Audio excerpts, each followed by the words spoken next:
Anti habibati anti. Nanggro Aceh nyo nanggro lun sayang nanggro putun perang masa Belanda dum kafe gepo abih ge cang kafe ge koran gepo dum Belanda. Nanggro Aceh nyo nanggro lun sayang nanggro pejuang para ulama dum orang syahid dengan gemuk perang gebela Islam gebela para panah. Hana gekira tubuh gedicang walau dikurat tubuh sang hamba. Yang penting Aceh hidup beraman rela berkorban demi kebangsaan.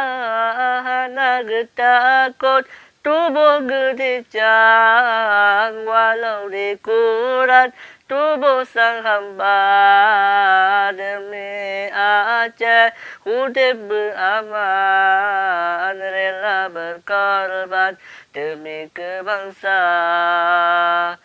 Nanggro Aceh nyo yang talun sayang nanggro petun perang masa Belanda dum kafe gepo abih ge cang kafe ge koran gepo dum Belanda.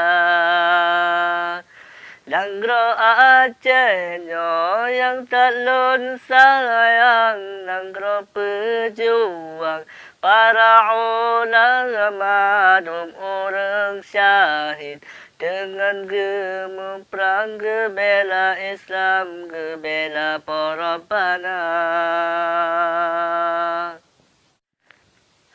Tetapi dino Aceh lun sayang tinggal kenangan para syuhada hidup di Aceh cukup dan aman tapi tak sayang Aceh lambana le awalua kita mengkena perle Aceh jo tipa ulama jo tan ulama sinolam nanggro hancur geta jo wahai bangsa.